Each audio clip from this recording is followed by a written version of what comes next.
드라마 우리들의 블루스가 이제 곧 대단원의 막을 내리게 되는데요. 그동안 동석과 옥동의 오랜 앙금과 숨겨진 사연이 모두에게 궁금증을 자아내게 했습니다. 그런데 그 안에는 엄청나게 충격적이고 가슴 아픈 이야기가 숨겨져 있던 것 같네요. 옥동이 남편 친구의 집으로 들어간 이유는 동석에게 친아버지를 다시 찾아준 것 같습니다. 사실 옥동은 과거 남편과 살면서 남편 친구가 보내는 추파를 애써 외면하고 살아온 것 같은데요. 그러던 중 남편 친구는 강제로 그녀의 몸을 탐했고 결국 동석이 태어나게 됩니다. 옥동은 분하고 상처받았지만 그 시절 피해를 당한 여자는 오히려 침묵할 수밖에 없던 시절이었죠. 결국 옥동은 자신을 강제로 탐한 남자의 자식, 동석을 낳게 된 겁니다. 호시탐탐 옥동을 노리고 있던 남편 친구는 그녀의 남편이 죽자 기다렸다는 듯이 그녀에게 재혼 제안을 하게 되죠. 하지만 그녀는 딸과 함께 물질을 하며 살아갈 수 있을 거라 그의 제안을 거절합니다. 그런데 얼마 뒤 딸통이 역시 남편처럼 바다가 데려가 버린 것이죠. 이후 옥동은 남편과 자식을 앗아간 바다는 쳐다볼 수조차 없는 상황이 되었고 글도 모르고 배운 것이라고 물질뿐이었던 그녀는 아들 동석을 데리고 살 길이 막막해집니다. 이때 남편의 친구가 다시 그녀에게 접근해온 것인데요. 이번에 그녀는 몸도 마음도 지쳐 있었고 선택지는 하나뿐이었죠. 그녀는 동석을 먹여 살리기 위해서 그리고 친아버지 밑에서 살게 하기 위해 이를 악물고 자신을 강제로 탐한 남자 집으로 들어간 겁니다. 지금이라면 말도 안 되는 이야기 같지만 그 시절 이야기라면 충분히 가능할 것도 같네요. 그 시절 폐쇄적인 시골 마을에서 여자가 나쁜 일을 당했다는 말을 꺼내기라도 했다면 사람들은 여자를 손가락질했을 겁니다.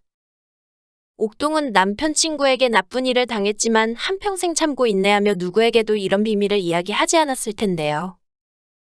이번에 동석을 남편 친구 제사에 데려가면서 죽기 전 진실을 이야기해주고 싶었던 것 같습니다. 다음의 예고에서는 제사에 참석한 옥동과 동석이 불청객 취급을 당하면서 옥동이 꾹꾹 눌러온 진실을 모두 털어놓는 것 같네요. 동석이 사실은 그들과 같은 핏줄이라는 것을 말이죠. 과거 동석이 어린 시절 맞았던 따귀는 그녀가 처음이자 마지막으로 분한 마음을 표출했던 순간이 아니었을까 하는 생각이 듭니다. 누구에게도 말하지 못했던 억울한 자신의 처지 때문에 애꿎은 어린 동석에게 화풀이를 했던 것 같네요. 마지막히 예고를 보면 동석이 화내고 어처구니 없어하는 장면이 펼쳐집니다. 남들에게는 항상 굽신거리며 미안하다는 말을 달고 사는 옥동이 자신에게는 미안한 게 하나도 없다는 것이었죠. 옥동이 동석에게 미안해하지 않은 건 친아버지 밑에서 다시 살게 해줬다는 생각에 그런 게 아닐까 하네요. 동석의 의붓아버지는 동석이 재산을 챙겨 야반도주를 해서 화병 때문에 돌아가신 듯합니다. 의붓아버지 역시 동석이 친아들이라는 것을 알고 있었기 때문에 더욱 배신감이 컸던 게 아닐까요?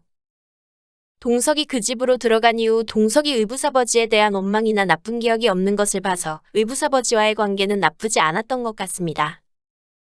그건 그가 동석이 자기 핏줄이라는 진실을 알고 있어서가 아니었을까요? 지금까지 우리들의 블루스에서는 등장인물 개개인마다의 가슴 아픈 사정이 뒤에 숨어 있었습니다. 이번에는 드라마의 내미를 장식한다는 부분에서 어떤 감동과 울림을 줄지 기대가 되는데요. 제가 개인적으로 생각해본 뇌피셜보다 좀 더 깔끔하고 아름다운 사연이 숨겨져 있었으면 좋겠습니다. 젊은 나이에 남편과 딸을 잃은 여자가 나쁜 짓을 당해 동석을 낳고 키우고 그 나쁜 일을 한 남자의 척까지 된다는 기구한 이야기는 그저 저만의 상상이길 바랍니다. 구독과 좋아요는 사랑입니다.